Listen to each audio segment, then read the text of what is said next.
Hello students, welcome to all of you. कैसे हैं आप सब लोग। और आज हम फिर से एक नया लेक्चर स्टार्ट करने जा रहे हैं और लेक्चर नंबर है हमारा 7।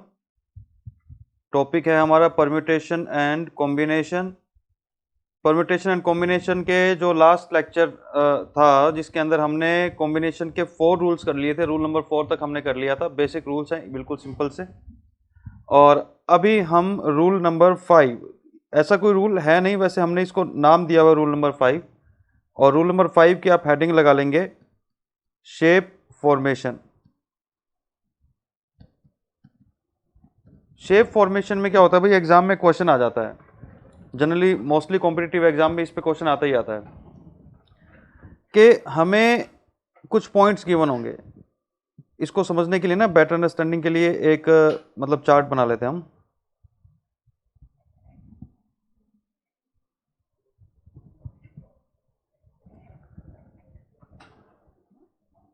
साथ साथ में चार्ट बनाते रहिए आप लोग।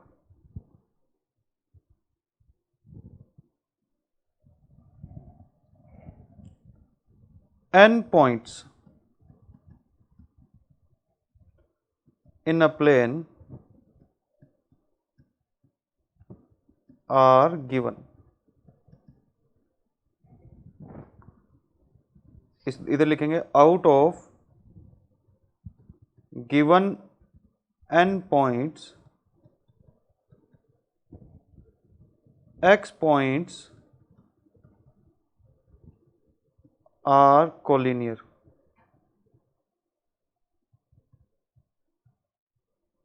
कॉलिनियर का मीनिंग होता है एक ही लाइन में होना।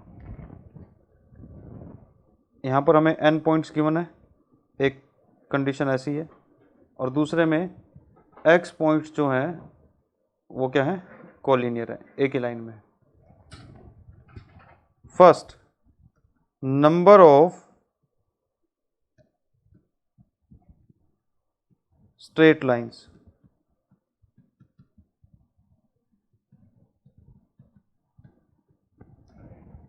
ये कुछ इस तरह का क्वेश्चन है कि भाई आपके पास में अगर लाइक 1 2 3 4, मैंने केस लिया जिसमें n की वैल्यू 4 है और मुझे लाइंस क्रिएट करनी है, 1 line 2 line 3 line.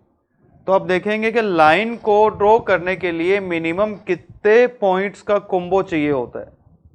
Minimum 2 points are required.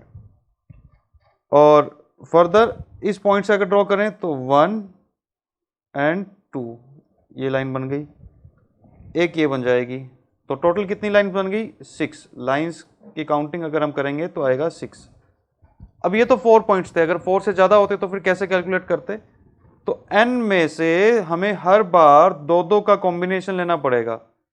तो अगर n की वैल्यू 4 है इस एग्जांपल में, तो 4c2 बनेगा, तो 4 इंटू 3 अपॉन 2 इंटू 1, तो हमारा आंसर आ जाएगा 6। तो फॉर्मूला देखा जाए तो नंबर ऑफ स्ट्रेट लाइंस का फॉर्मूला क्या होगा, NC2। इसी तरह से अगर आपसे मैं पूछूं number of triangles, number of triangles, तो ट्राइंगल बनाने के लिए कितने पॉइंट्स चाहिए, मिनिमम 3 पॉइंट्स चाहिए। तो फॉर्मूला क्या हो जाएगा, NC3। ठीक है, ये NC2 और ट्राइंगल के लिए NC3, क्योंकि लाइन बनाने के लिए 2 पॉइंट्स का कॉम्बिनेशन हमें रिक्वायर्ड होता है। फिर आपका आया number of quadrilaterals, number of quadrilaterals. Quadrilateral बनाने के लिए कितने पॉइंट्स चाहिए, 4 पॉइंट्स का कॉम्बिनेशन चाहिए। तो फॉर्मूला हो जाएगा NC4। देन आपके पास में है नंबर ऑफ कॉर्ड्स। कॉर्ड क्या होता है, किसी भी सर्कल के सर्कमफ्रांस पर अगर 2 पॉइंट्स हैं तो उन 2 पॉइंट्स को मिलाने वाली जो लाइन होती है दैट इज कॉर्ड। ये कॉर्ड होती है। 2 points NC2। Fifth number of diagonals, diagonal जो है वो क्या होते हैं, इसका फॉर्मूला क्या होगा, total number of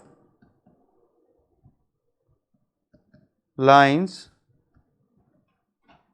minus sides. तो किसी भी शेप में कितनी साइड होती है, अगर यहां पर 4 पॉइंट्स थे तो साइड्स देखो कितनी है, 1 2 3 4।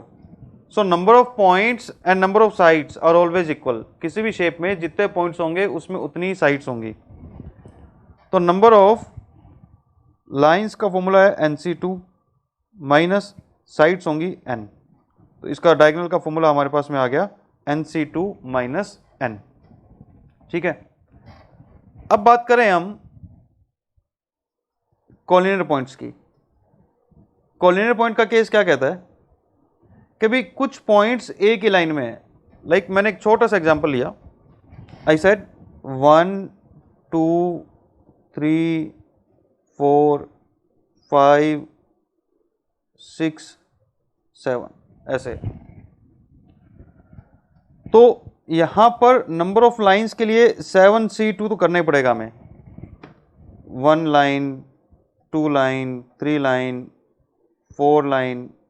अब देखो जैसे ही मैंने 5th लाइन बनाई, 5th पॉइंट से कनेक्ट करा, तो एक बात आप नोटिस करेंगे कि जो 4th लाइन थी वो डिसअपियर हो गई। मतलब वो जो 4th लाइन थी वो 5th के अंदर ही कवर हो गई। और जैसे ही मैं 6th वाली लाइन बनाऊंगा, 6 पॉइंट से कनेक्ट करूंगा, तो 5th वाली लाइन भी डिसअपियर हो गई, है ना। तो अब आप एक चीज नोटिस करें कि भाई जो कोलिनियर पॉइंट होते हैं ना, वो आपस में तो एक ही लाइन बनाते हैं। मैक्सिमम कितनी लाइन बनाएंगे, एक लाइन। जो मैंने बात बोली उसको आप माइंड में एक बार स्टोर कर लेंगे। कोलिनियर पॉइंट्स आपस में एक ही लाइन बनाते हैं, लेकिन जो बाकी पॉइंट्स होते हैं, जो बाकी पॉइंट्स होते हैं उनके साथ जब कनेक्ट होंगे तो उनका रोल नहीं होगा। जैसे ये वाला पॉइंट था, इस पॉइंट से मैंने इस पॉइंट को कनेक्ट करा, फिर इस पॉइंट को कनेक्ट करा, फिर इस पॉइंट को कनेक्ट करा, तो सारी लाइंस डिसअपियर हो गई और उन लाइंस के प्लेस पर क्या आ गई, एक लाइन आ गई। तो इसका जो अल्टीमेट फॉर्मूला बनेगा वही बनेगा NC2 minus XC2 plus 1, minus XC2 plus 1। ठीक है, तो ये फॉर्मूला आ गया। इसके अंदर जो फॉर्मूला बनेगा वो आएगा NC3 माइनस XC3। यहां पे प्लस 1 नहीं होगा, क्यों, कोलिनियर पॉइंट्स मिल करके एक लाइन तो बनाते हैं बट किसी ट्राइंगल का फॉर्मेशन नहीं करते। भी ऐसा बोले भी कोलिनियर पॉइंट्स हैं और वो ट्राइंगल फॉर्म कर रहे हो, नहीं। अगर एक ही लाइन में अगर पॉइंट्स हैं तो वो ट्राइंगल बनाएंगे कैसे। इसका फॉर्मूला आ जाएगा NC4 माइनस XC4। इसको हटा ही लेते हैं, कोई कंफ्यूजन नहीं रहेगा। इसका कोई केस होता नहीं कोड्स का, क्यों, क्योंकि सर्कल पर 2 से ज्यादा पॉइंट्स कोलिनियर होते ही नहीं है। जो भी पॉइंट्स होंगे वो 2 ही होंगे और 2 पॉइंट्स ही मिलकर के क्या बना देंगे, कोड बना देंगे बस। ठीक है, कोलिनियर का केस नहीं होता। डायगोनल के अंदर भी कोलिनियर केस कंसीडर नहीं होगा। एक और फॉर्मूला है, that is number of handshakes, हाथ मिलाना। तो हाथ मिलाने के लिए कितने हाथ चाहिए भाई, 2 हाथ चाहिए। तो किसी पार्टी में अगर n पर्सन है तो नंबर ऑफ हैंडशेक का फॉर्मूला क्या होता है, NC2।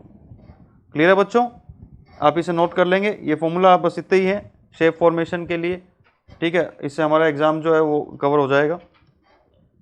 फिर आता है एक 7th रूल, 7th केस। जैसे मैंने आपको कहा 1 2 3 4, there are 4 parallel lines intersected by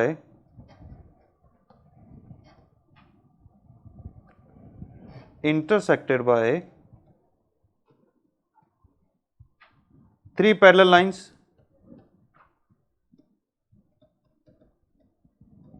one two three. अब इसमें फाइंड क्या करना है, फाइंड नंबर ऑफ पैरेललोग्राम्स। इसको शॉर्ट में ऐसे भी लिखते हैं पैरेललोग्राम्स। दो पैरेलल लाइन बना करके जीएमएस, नंबर ऑफ पैरेललोग्राम्स के इसमें कितने पैरेललोग्राम बन रहे हैं, ठीक है। तो पैरेललोग्राम काउंट करते हैं 1, एक तो ये वाला पैरेललोग्राम समझते हैं, ऐसी शेप होती है कुछ जिसके आमने सामने की जो साइड्स हैं वो तो पैरेलल हो, है ना, और इक्वल भी हो। तो 1, ये दूसरी वाली 2, ये 3, ये 4, ये 5 और ये वाला 6, सिंगल सिंगल वाला 6 बन गए। अब दो दो का सेट ले लें, ये 1, ये 2, ये 3 तो ऐसे हो गए। अगर वर्टिकली दो दो का सेट ले लें 1, 2, ये वाला, ये जो मैंने येलो कर दिया 1, 2, ये 2 बन गए, ठीक है, 2 ये हो गए। इसी तरह से नीचे वाला भी 2 हो जाएगा, एक ये वाला और एक ये वाला 2, ठीक है। अब 3 का सेट ले लेते हैं, 3 का ले लें हम,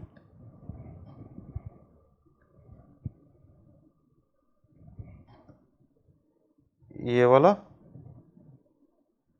3 से और एक ये वाला 3 से, ठीक है, तो 2 ये हो गए।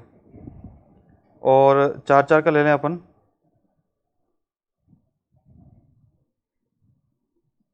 एक तो ये वाला 1 और दूसरा ले लेते हैं हम, एक ये वाला ऐसे, तो ये 2 ये हो गए, ठीक है। अब 6 का ले लेते हैं, तो 6 का लेंगे तो ये पूरा ही बन जाएगा एक, ठीक है, इनको सबको बुला लें तो एक ये हो गया 1। तो टोटल हमारे पास में कितना हुआ, 6 and 3 9, 9 and 2 11, 11 and 4 15, 15 and 3 18, total 18। लेकिन ये तो चलो अपन ने काउंट कर लिया, लेकिन काउंटिंग में मतलब प्रॉब्लम तो हो ही सकती है, कोई स्किप हो गया तो आंसर गलत हो जाएगा। तो इसका फॉर्मूला क्या होता है, इसको सपोज करो हम बोले m, इसको हम सपोज करो बोलते हैं n, तो फॉर्मूला बन गया if m parallel lines are intersected by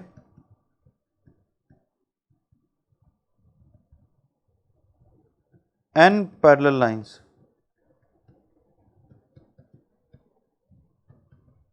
then mc2 into nc2 क्या होगा, then number of parallelograms, इससे आता है number of parallelogram is given by mc2 into nc2। इस फॉर्मूला से आपको जो है वो नंबर ऑफ पैरेललोग्राम मिल जाएगा। क्लियर है जी। तो एक ये अपनी कंडीशन होगी, मतलब अब और लेते हैं 8, मतलब ये शेप फॉर्मेशन से बाहर का है ये यहां से। अब एक केस कंसीडर करते हैं, अपने पास में टोटल 50 ऑब्जेक्ट्स हैं, थोड़ा छोटा ले लेते हैं, 50 का फिगर नहीं लेते, 10 का ही ले लेते हैं, एग्जाम में भी 10 आया हुआ है। इसमें से हमें 4 ऑब्जेक्ट्स को लेना है, आर की वैल्यू 4 है, लेकिन कंडीशन ये है 1 पर्टिकुलर ऑब्जेक्ट ऑलवेज सेलेक्टेड। एक केस तो ये हो गया, केस फर्स्ट, और case second 1 particular object never selected, never selected. Theory समझेंगे, थोड़ा सा कॉन्सेप्ट समझेंगे। 10 ऑब्जेक्ट थे, उसमें से हमें 4 ऑब्जेक्ट्स लेने हैं। अगर नॉर्मल सिलेक्शन होता तो 10c4, लेकिन कंडीशन ये है कि एक जो है केस वो हमें सेलेक्ट करना है, एक ऑब्जेक्ट को हमें सेलेक्ट करना है।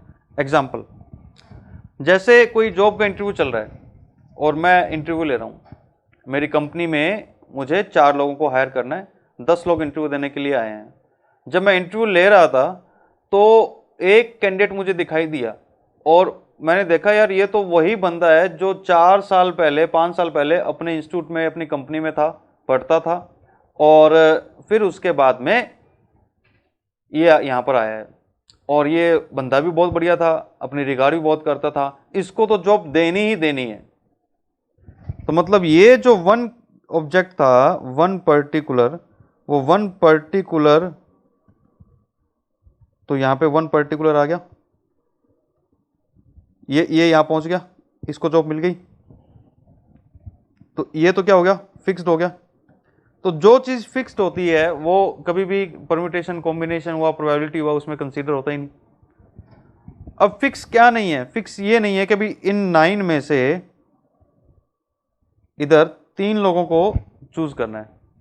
तो सही मायने में हुआ क्या, जिस एक ऑब्जेक्ट को हमने सेलेक्ट करना था वो इस ग्रुप से बाहर हो गया और इस ग्रुप से भी बाहर हो गया। तो फॉर्मूला क्या बना, n-1 CR-1। आप रेड कलर पर ध्यान देंगे, मैंने रेड कलर में क्या लिखा है, 9 3। तो ये 9 कैसे आएगा, 10 में से 1 चला जाएगा और 3 कैसे आएगा, 4 में से 1 चला जाएगा।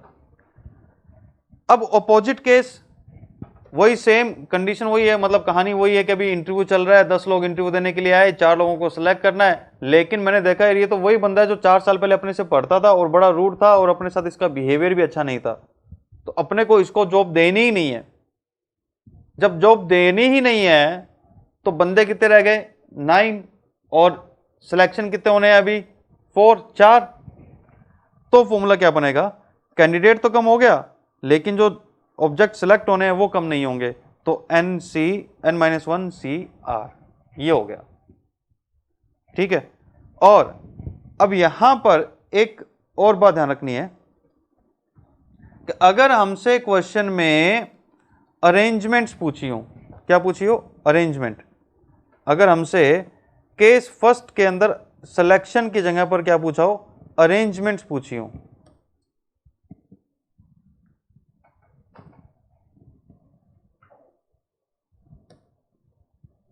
मैं इसको थोड़ा सा स्पेस ले लेता हूं यहां पर, इसी में ही आ जाएगा। अगर हमसे सिलेक्शन के प्लेस पर क्या पूछा हो, अरेंजमेंट्स पूछी हो, अरेंज्ड,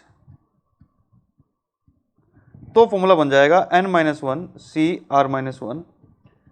अब ये तो हो गया R-1, लेकिन टोटल ऑब्जेक्ट्स जो हैं हमारे पास में सिलेक्ट होकर के आए हैं, सिलेक्शन तो इन सबका ही हुआ है ना, तो इनटू में अरेंजमेंट के लिए क्या हो जाता है, R फैक्टोरियल। और अगर यहां भी सिलेक्शन के प्लेस पर क्वेश्चन में अरेंजमेंट पूछी हो, अरेंज करना हो, तो n-1 CR into R factorial. ये हमारे पास में 2 पर्टिकुलर स्पेशल केसेस हो गए। अब मैं उन 2 क्वेश्चन को लेता हूं जिनके लिए मैंने आपको बोला था कि हम इसे बाद में करेंगे। वो 2 क्वेश्चंस क्या थे, मुझे 1 मिनट के लिए वो पेपर निकाल लेने दो। वो 2 क्वेश्चन क्या थे, चलो नोट्स में से देख लेते हैं।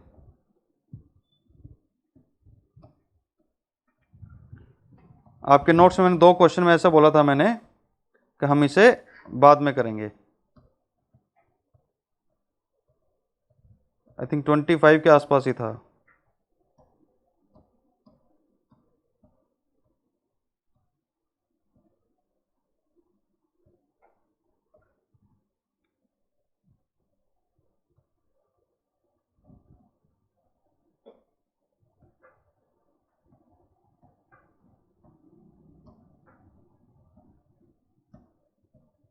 इसमें तो नहीं मिल रहा,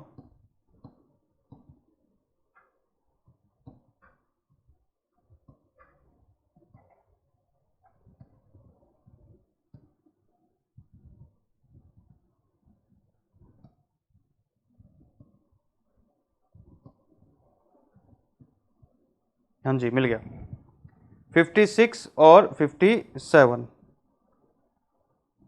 56 एंड 57। 56 नंबर क्वेश्चन देखिए बच्चों, 56 में हमसे क्या बोल रहा है, the number of arrangements, arrangements आ गया मतलब परम्यूटेशन क्वेश्चन हो गया। 10 डिफरेंट थिंग्स टेकन, 10 में से कितने लेनी है हमें? 4 लेनी है, ठीक है। और क्या बोल रहे हैं?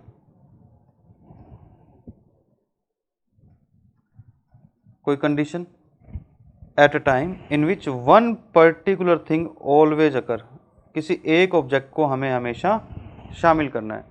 ऑलवेज के लिए, ऑलवेज अकर के लिए वन पर्टिकुलर थिंग, इसका फॉर्मूला क्या होगा? n-1 सी r-1, ठीक है। आप चाहें तो फॉर्मूला अभी देख लें,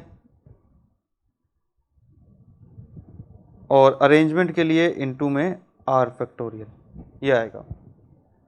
तो हम इसे अप्लाई करें तो क्या बनेगा?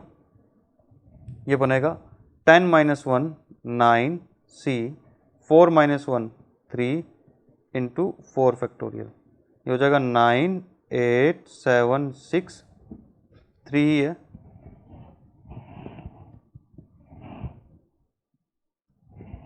9 8 7 अपॉन 3 2 1 इंटू 24 4 फैक्टोरियल, 3 2 जा 6 से इसको कैंसिल करेंगे 4, सो 9 इंटू 8 इंटू 7 इंटू 4, तो आपका आंसर जो आएगा वो आएगा 2016। तो इस तरह से ये क्वेश्चन होगा।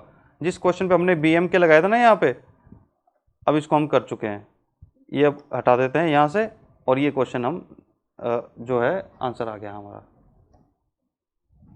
ठीक है। एक और क्वेश्चन लेते हैं इसका नेक्स्ट, क्या कह रहे हैं? द नंबर ऑफ परम्यूटेशन, अब इसने बेटा देखो सीधा ही बोल दिया परम्यूटेशन, 10 डिफरेंट थिंग्स हैं, इसमें से 4 लेनी है, और वन पर्टिकुलर थिंग नेवर अकर, ध्यान देंगे नेवर अकर, यहाँ पे नेवर आया है, यहाँ पर ऑलवेज आया है, तो नेवर अकर फॉर्मूला क्या होगा?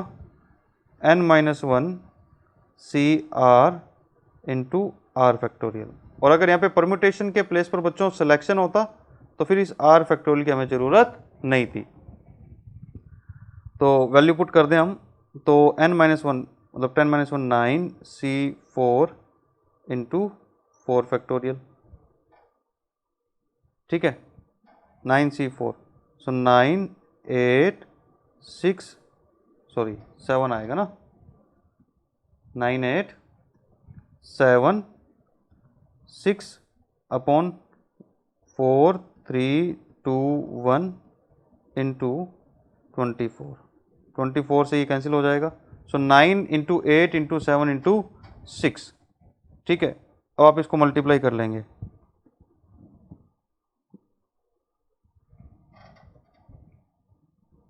चलो मल्टीप्लाई कर लेते हैं,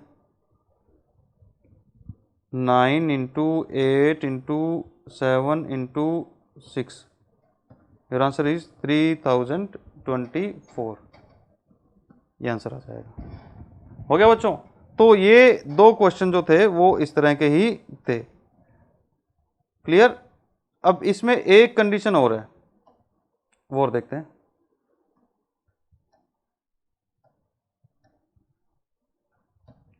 क्वेश्चन नंबर 35 के आसपास थी, एक बच्चे का डाउट भी आया था, उसने मुझसे पूछा भी था। 37, the number of ways in which 8 T shirts, अलग अलग साइज की टी शर्ट्स हैं, कैन बी डिस्ट्रीब्यूटेड, हमें बांटनी है, among 8 persons of different ages, so that the largest T shirt, मतलब एक तो टी शर्ट अलग हो गई, एक पर्टिकुलर टी शर्ट भी अलग हो गई, goes to the younger one, और एक बच्चा भी अलग हो गया, सबसे बड़ी जो टी शर्ट है सबसे छोटे बच्चे के पास जाएगी, मतलब एक टी शर्ट भी कम हो गई, एक बच्चा भी कम हो गया। जब दोनों में से एक एक कम हो गया तो 7 टी शर्ट्स बच गई, और 7 ही बच्चे जो हैं वो बच गए। तो there are 7 T shirts and 7 persons. अब 7 टी शर्ट 7 पर्सन को डिस्ट्रीब्यूट करनी है, कोई किसी के पास भी जा सकती है, तो अल्टीमेटली जो आंसर आएगा उसमें कोई फॉर्मूला नहीं लगेगा, आंसर हो जाएगा 7P7 5040, मतलब इसमें दोनों तरफ एक एक ऑब्जेक्ट कम हो गया, ठीक है, ये हो गया आंसर। अब हम आते हैं वापस अपने उसी पर कॉम्बिनेशन के अंदर। तो ये आपके पास में फॉर्मूलाज थे कॉम्बिनेशन के, अभी बेसिक फॉर्मूला इतने ही है, कोई और रिक्वायरमेंट होगी तो हम आगे देखेंगे। ठीक है, अब इसके क्वेश्चंस करते हैं हम लोग। आइए कॉम्बिनेशन की शीट स्टार्ट करते हैं और इसके क्वेश्चन लेते हैं। शीट निकाल लीजिए अपनी।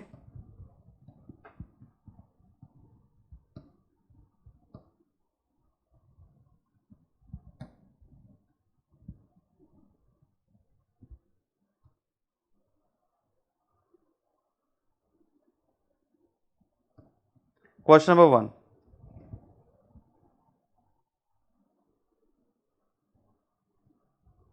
the value of 12C4 plus 12C3, 12C4 plus 12C3, clear. अब इसको हम सॉल्व करें बच्चों, तो 12C4 plus 12C3, क्या इसके जो R की वैल्यू है इन दोनों टर्म्स के अंदर कोई रिलेशनशिप है? Yes, there is a difference of 1। तो जब 1 का डिफरेंस होता है तो यहाँ पर कौन सा रूल अप्लाई होगा? Apply rule 1। मैं साथ में रूल भी आपको प्रैक्टिस करवाता रहता हूँ। रूल 1 क्या कहता है? NCR, rule 2 sorry, NCR plus NCR minus 1 is equals to N plus 1 CR। तो ये यहाँ पर अप्लाई होगा 12C4 प्लस 12C3, ये बन जाएगा 13C4। अब 13C4 को सोल्व करें, 13 इंटू 12 इंटू 11 इंटू 10, 4 टाइम्स लिख लिया हमने, 4 इंटू 3 इंटू 2 इंटू 1, 4 3 जा 12 से 12 कैंसिल हो गया, 2 से कैंसिल करेंगे 5। सो 13 into 11, 13 into 11 into 5, your answer is 715। Your answer is 715। Clear है बच्चों? इस तरह से क्वेश्चन होगा। नेक्स्ट सेकंड क्वेश्चन, ये भी अच्छा क्वेश्चन है, good question, nice question. NPR is equals to 336 and NCR equals to 56. Find the value of N and R. So as we know, NPR divided by NCR is equivalent to R factorial। ये हमारा R factorial के equal होता है। So 336 divided by 56 is equals to R factorial, ये value आएगी 6। अब बताओ 6 किसका फैक्टोरियल होता है? 6 is the factorial of 3, R factorial, which implies R की वैल्यू आ जाएगी अपनी 3। R की वैल्यू 3 आ गई। अब R की वैल्यू चाहे यहाँ पुट कर लो चाहे यहाँ पुट कर लो, किसी एक में पुट कर लो। NPR में पुट करते हैं। So NPR is equals to 336, NP3 is equals to 336। ठीक है, अब यहां पर आपको कैलकुलेशन करनी है। अब या तो आप कैलकुलेशन करें और या आप ऑप्शन पुट करें, और या एक काम कर सकते हैं जो मैंने आपको सिखाया हुआ है कि आप इसको फैक्टराइज कर लें 2, तो 2 16 जा 32, 8 जा 168, फिर अगेन 2 से करेंगे तो 84, 2 से करेंगे तो 42 एंड 2 से करेंगे तो 21, 21 को 3 से करेंगे तो 7, 7 को करेंगे तो 1। ठीक है, अब ये हम क्या कर रहे हैं? ये हम ऐसा कर रहे हैं कि NP3 में कितने बॉक्सेस बनेंगे? 3 बॉक्सेस बनेंगे। और मैथमेटिक्स क्या कहती है? Left side and right side both should be same. मैं बहुत अच्छी सी ट्रिक बता रहा हूँ यहाँ पर, मतलब आपका एग्जाम में टाइम सेव हो जाएगा इससे। और बात आप ध्यान देंगे यहाँ पर 7, अब 7 के तो फैक्टर हो नहीं सकते, 7 के तो टुकड़े नहीं हो सकते, तो हमें 3 फैक्टर बनाने हैं इसके, 336 के 3 फैक्टर्स बनाने हैं अपने को। तो हम 3 ऐसे फैक्टर बनाएंगे जिसमें 1 1 का डिफरेंस हो। तो 7 के आगे पीछे के ले लो, तो 7 के आगे पीछे के ले लें तो 3 2 जा 6 और 2 2 जा 4 2 जा 8। तो ये जो फैक्टर बनेंगे बच्चों वो क्या बनेंगे? 8 7 6, ये बना 8, यहां से बना 6 और यहां से 7 आ गया। ठीक है, और इधर देखा जाए तो क्या बनेगा? n, n-1 n-2, इसको भी 3 बार लिख दिया, हालांकि लिखने की जरूरत नहीं, हमें सीधा ही पता चल जाएगा। तो n की वैल्यू जो वो क्या आ जाएगी 8, n इक्वल्स टू 8। आप इस तरह से वैल्यू निकाल सकते हैं, समझे? मतलब ऑप्शन बार बार पुट करके चेक करने की जरूरत नहीं है। दूसरा ऑप्शन बी में भी एक काम ही हो सकता था कि ऐसा ऑप्शन जिसमें r की वैल्यू 3 हो, तो ऑप्शन बी भी सही हो सकता था क्वेश्चन नंबर 2 में, और ऑप्शन डी भी तो सही हो सकता था, लेकिन अभी हमें क्लियर नहीं है, नन ऑफ दिस दिया हुआ है, इसलिए ऑप्शन के साथ नहीं जाएंगे, ठीक है। और ऑप्शन के साथ जाएंगे तो बी जो है 8 और 3 उसको पुट करके चेक कर लेंगे कि 8 पुट करने पर क्या एनपीआर की वैल्यू 336 और एनसीआर की वैल्यू 56 आ रही है, तो इस तरह से हमारा चेक हो जाएगा। क्लियर है बच्चों? चलिए आगे चलते हैं नेक्स्ट क्वेश्चन की तरफ। क्वेश्चन नंबर 3 हमने कल कर लिया था लास्ट क्लास में ही, तो मैं अभी नहीं करवा रहा, ये आपने करना है, फिर से रिवाइज करना है। क्वेश्चन नंबर 4 CN8, ये बेटा लिखने का तरीका है, कॉम्बिनेशन और परम्यूटेशन को इस तरह से भी लिख सकते हैं, क्योंकि पहले जो बुक्स प्रिंट होती थी उस टाइम पर जब कंप्यूटर्स नहीं आए थे तो फैक्टोरियल का सिंबल ये वाला और ये वाला प्रिंट करने में दिक्कत होती थी, तो फिर एज ए सोल्यूशन हमने इसको ऐसा निकाल लिया। वहाँ पर इस तरह से भी टाइप नहीं हो सकती थी, टाइपिंग हो नहीं पाती थी, तो हमने इसको सिंपल फॉर्म में निकाल लिया। तो इसको लिखने का तरीका क्या हो गया हमारे बेटर अंडरस्टैंडिंग के लिए, NC8 and this one is NC6, ऐसा है। तो यहाँ पर रूल 1 अप्लाई होगा। रूल 1 क्या अप्लाई कर रहा है? NCX इक्वल्स टू NCY हो। If NCX equals to NCY then x plus y की वैल्यू क्या होती है? n होती है। तो 8 और 6 इन दोनों का जो सम होगा वो इस n के इक्वल होगा, चाहिए वाला n हो चाहिए वाला n हो। तो simply we can say 8 plus 6 is equals to n। So n की वैल्यू आ जाएगी 14, ऑप्शन ए आ जाएगा। हो गया बच्चों? Next question number 5। Question number 5 में क्या है बच्चों? 8 फ्रेंड्स हैं किसी पर्सन के, नंबर ऑफ वेज ही में इनवाइट 1 और मोर। कंडीशन है 1 और मोर, 1 और मोर को इनवाइट करना है, सिलेक्शन करना है किसको इनवाइट करें किसको नहीं करें। तो 1 और मोर का जो फॉर्मूला है वो क्या है? 1 और मोर बोल दो, एटलीस्ट 1 बोल दो, एक ही बात है। इसका फॉर्मूला होता है 2 की power n minus 1। In this question n is equals to 8, 8 लोगों की बात हो रही है, तो क्या हो जाएगा 2 रेज़ टू पावर 8 माइनस 1, ये बन जाएगा 256 माइनस 1 255। तो अगर मैंने जो आपको बातें बताई है, कॉन्सेप्ट बताया, कॉन्सेप्ट वाला लेक्चर आपने अच्छे से लिया हुआ और क्वेश्चंस को आपने एक बार कर लिया, तो एग्जाम में क्या कभी लाइफ में कभी नहीं भूल सकते। क्वेश्चन नंबर 6 सेम पैटर्न है। The number of ways in which a person choose 1 और more of the 4 electric appliances, TV, refrigerator, washing machine and cooler. Same याद करो, कल हस्बैंड वाइफ वाला हमने जो सीन बनाया था कि भी वो एक शॉपिंग करने के लिए गए किसी शॉप पर और वहां पर 4 ऑब्जेक्ट्स रखे हुए हैं, तो 6 में भी आंसर क्या हो जाएगा? 2 रेज़ टू पावर 4 माइनस 1 15। ठीक है, इसने क्लियर लिख दिया ना, 1 और मोर। Next question number 7।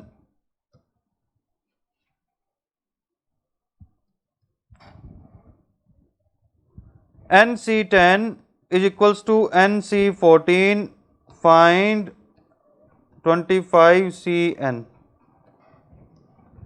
ठीक है, तो इन दोनों का सम रूल नंबर 1 से n के अकॉर्डिंग होगा, n के इक्वल होगा। So 10 plus 14 is equals to n, n की वैल्यू आ गई 24, ये वैल्यू हमने यहाँ पुट कर दी, तो आंसर आ गया 25C24, but it's too complex to calculate 25C24। So again this one is also equals to 25C1. Again we have applied rule 1। ठीक है, अच्छे से कॉन्सेप्ट के टाइम पे हमने प्रैक्टिस करी हुई है, तो आपको मतलब क्लियर होगा, मुझे बिल्कुल विश्वास है कि भाई ये वैल्यू यहाँ से हम यहाँ पर आए, मतलब 24 के प्लेस पे 1 कैसे लिखा गया। तो 25C1 NC1 is equals to n होता है, तो 25C1 इज ऑल्सो 25। ठीक है, हो गया बच्चों question number 7। Next question number 8 out of 7 gents 4 ladies, ये ग्रुप है। इसे एक कमेटी बनानी है, 5 लोगों की कमेटी बनानी है। ये N है, ये R है, और इसमें भी क्या करना है, 5 लोगों की कमेटी में एटलीस्ट 1 लेडी हो, एटलीस्ट 1 लेडी। ठीक है, तो हम पहले इसको डिटेल में समझते हैं, फिर इसका शॉर्टकट करेंगे। 7 जेंट्स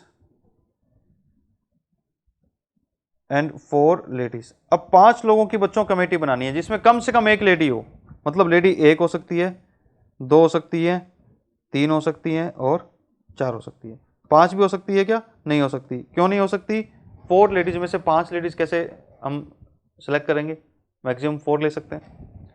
अब इसको 5 बनाने के लिए यहाँ पे कितना आएगा? 4। इसको 5 बनाने के लिए 3, क्योंकि ये 5 है ना, यहाँ पे 2 और यहाँ पर 1।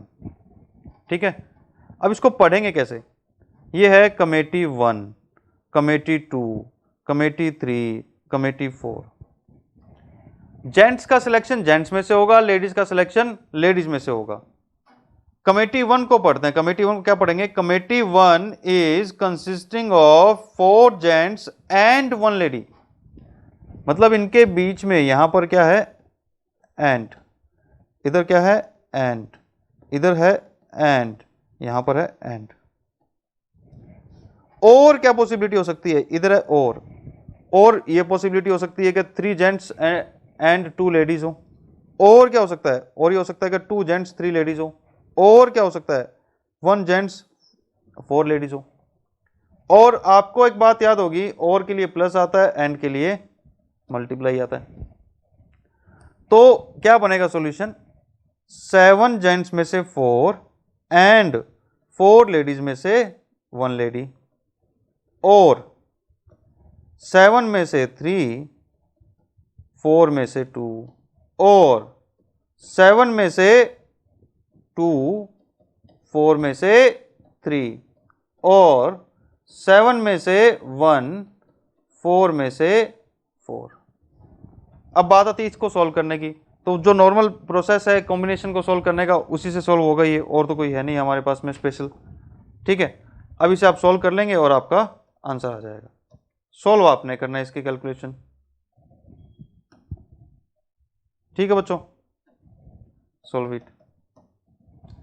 अच्छा, अब आप ये देखें कि इसका और अल्टरनेटिव क्या हो सकता था। ध्यान से समझें, क्योंकि ये बात समझ में आई तो ये बहुत जगह काम आएगी। परम्यूटेशन कॉम्बिनेशन में तो काम आएगी, प्लस प्रोबेबिलिटी चैप्टर में आएगी, और प्रोबेबिलिटी डिस्ट्रीब्यूशन। प्रोबेबिलिटी डिस्ट्रीब्यूशन जो है वो थ्योरेटिकल डिस्ट्रीब्यूशन के नाम से है हमारा चैप्टर स्टैटिस्टिक्स में, वहां भी काम आएगी ये बात। अब क्या हो सकता है? ये कौन सी कमेटी है? जो कमेटी 1 है वो क्या है? कमेटी 1 एक ऐसी कमेटी है जिसमें 1 लेडी है। कमेटी 2 ऐसी कमेटी है जिसमें 2 लेडीज हैं। कमेटी 3 ऐसी कमेटी है जिसमें 3 लेडीज हैं। कमेटी 4 ऐसी कमेटी है जिसमें 4 लेडीज हैं। 5 वाला केस है नहीं। कोई ऐसा स्पेशल केस था क्या जो हो सकता था लेकिन यहां पर नहीं आया? वो केस था 0 लेडी और 5 जेंट्स। ये केस हो सकता था, 0 लेडी 5 जेंट्स। बट ये हमें अवॉइड करना है, ये हमें फाइंड नहीं करना। Not needed in question. ठीक है, एक तो बात ये हो गई। और दूसरी बात क्या, अगर क्वेश्चन में कंडीशन ही ना होती, ये कंडीशन ही क्वेश्चन में ना होती, ये कंडीशन होती ही नहीं, तो आपका आंसर क्या होता? ठीक है, आंसर विदाउट एनी कंडीशन। तो हमारा आंसर क्या होता? 7 और 4 11, टोटल 11 लोग हैं। 11 सी, इनमें से 5 लेना है। इसमें से माइनस करेंगे, क्योंकि ये जो है आंसर विदाउट एनी कंडीशन, ये इसमें ये 5 की 5 कंडीशन शामिल हैं। This 11C5 is equivalent to all sum of all these 5 condition. ये 5 कमेटी जो हैं इनके सम के इक्वल हैं, ठीक है। लेकिन इसमें से हमें ये केस नहीं चाहिए, ये हमें नहीं चाहिए। इसको हम क्या कर देंगे, माइनस कर देंगे। तो इसको अगर हम माइनस कर दें तो क्या होगा, 7C5 इंटू 4C0, ये हम माइनस कर दें जो हमें नहीं चाहिए, तो हमारा आंसर क्या आ जाएगा। ये मतलब क्या बना, क्या ये बना total committees minus committee with no lady is equals to committee with at least 1 lady. तो आप इंडिविजुअली या तो एग्जाम में 1, ये 2, 3, 4, ये तो इन 4 केसेस को आप निकालें, और ये 5 का एक साथ लेकर के, इस 5 का एक साथ ट्रीटमेंट लेकर के उसमें से आप क्या करें, इन 5 में से ये वाला केस माइनस करते हैं। तो यहां पर तो ये ऊपर वाला केस बताया गया है और यहां पर ये नीचे वाला माइनस करने वाला बताया गया है। दोनों में से जो ठीक लगे वो करो, मेरे हिसाब से इसकी कैलकुलेशन कम है, ठीक है। तो हमने ये इसको समझ लिया। क्लियर है बच्चों, हो गया आपका क्वेश्चन। अब हम आगे चलते हैं नेक्स्ट क्वेश्चन की तरफ। Question number 9।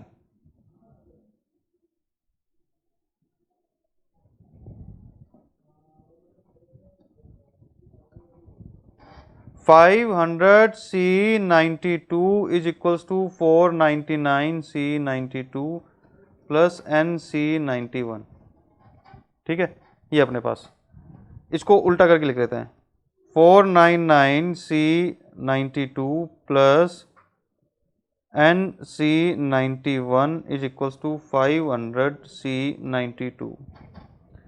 इसको कंपेयर करते हैं, NCR plus NCR minus 1 is equals to N plus 1CR, rule 2 से कंपेयर करो। तो अगर आप जब कंपेयर करेंगे तो आप देखेंगे कि भी इस रूल 2 में ये वाला और ये वाला दोनों क्या होते हैं, सेम होते हैं। तो इसमें भी क्या होगा बच्चों, ये वाला और ये वाला क्या हो जाएगा, सेम हो जाएगा। तो सेम हो जाएगा तो हमारे n की वैल्यू जो है वो कितनी आ जाएगी बेटा, n की वैल्यू आ जाएगी 499। क्लियर। ये रूल 2 सिंपल।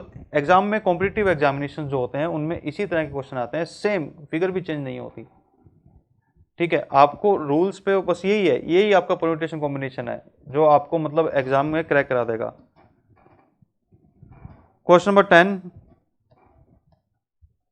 क्वेश्चन नंबर 10 में कह रहा है 51C31 जो है वो किसके इक्वल होगा, वही 51C, और ये वाली वैल्यू इसमें से माइनस करेंगे तो यहाँ पर हमारे पास में क्या आ जाएगा, 20। 51 माइनस 31 से ये अपने पास में आ गया। यहाँ पर भी रूल नंबर कौन सा लग गया, 1, ये रूल 1 आ गया। तो मैंने जो रूल्स बताए हैं उनको ध्यान रखोगे तो क्वेश्चन फटाफट से सोल्व होंगे। ये रूल 3 हो गया 11 नंबर, यहाँ पे ये रूल 3 है, एटलीस्ट 1 से स्टार्ट हो रहा है ना, 1 2 3 कहाँ तक जा रहा है, n तक जा रहा है।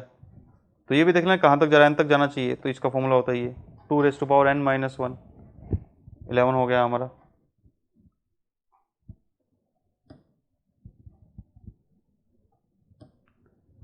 क्वेश्चन नंबर 12 होमवर्क, 13 होमवर्क क्या हो गया question he, 2^5 - 1, 32 - 1, your answer is 31।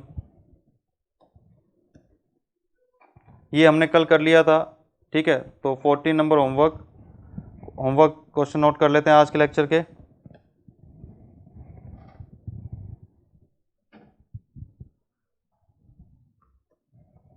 Homework के लिए क्वेश्चन नंबर 14 होमवर्क है, क्वेश्चन नंबर 12 होमवर्क था।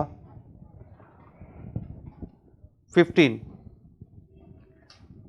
क्वेश्चन नंबर 15 क्या कह रहा है, इसको हम सॉल्व करते हैं पूरा।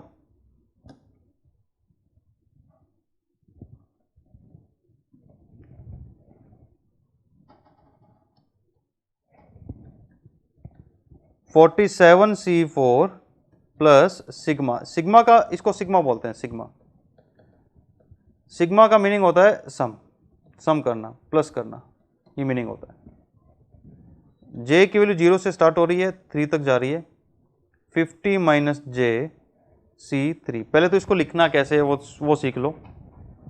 50, एक बार बेटा जे की वैल्यू जो है वो 0 पुट करेंगे, फिर 1 पुट करेंगे, फिर 2 पुट करेंगे और मैक्सिमम कितनी पुट करेंगे, 3।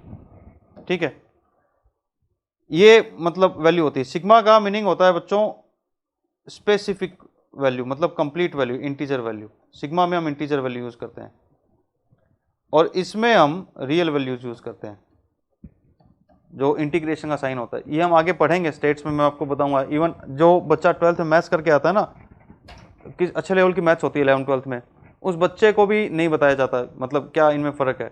अपन मतलब ये जानेंगे, एक एक चीज़ जानेंगे जो आज तक आपने मैथमेटिक्स में नहीं जानी, वो अपन इनमें जानेंगे। तो जे की वैल्यू एक बार 0 पुट करेंगे बेटा, यहाँ पे 0 रखेंगे तो 50 में से 0 माइनस किया आप लोगों ने, 0 माइनस करा तो क्या हुआ, 50 रहेगा। तो ये बन गया 50C3, सिग्मा के कारण यहाँ पे आ गया प्लस। फिर आ जाएगा 49, 49 क्यों आया, जब 1 पुट करेंगे, फिर 2 पुट करेंगे, फिर 3 पुट करेंगे, इस तरह से 49C3 plus 48C3 plus 47C3। ठीक है, जे की वैल्यू बार बार चेंज होती रहेगी, और प्लस 47C4।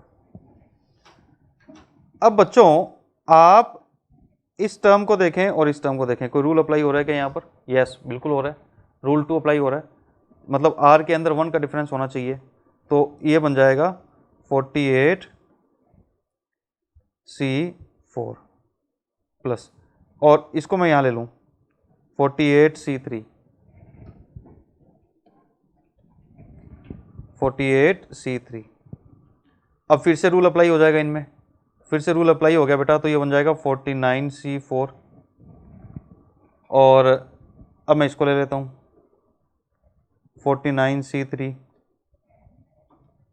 तो ये आ जाएगा 50C4।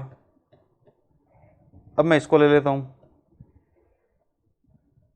50C3, फिर से कंबाइन कर दें, ये बन जाएगा 51C4। This one is your answer. ये आंसर आ गया हमारा, क्लियर है? तो ये हमारे क्वेश्चन नंबर 15 तक हो गए कंप्लीट। क्वेश्चन नंबर 16 से आगे हम नेक्स्ट क्लास में करेंगे। ठीक है, होमवर्क नहीं दे रहा मैं आज, आप अभी तक इनको रिवाइज करें, फिर कॉम्बिनेशन के क्वेश्चन जो है वो आने वाले लेक्चर में करेंगे। तो ये था हमारा लेक्चर नंबर 7। अब हम नेक्स्ट लेक्चर नंबर 8 में मिलेंगे, जिसमें हम कॉम्बिनेशन के क्वेश्चन करेंगे। तब तक के लिए जो मैंने आज पढ़ाया है आप लोग रिवाइज करें। Till then, bye bye, take care, have a nice day.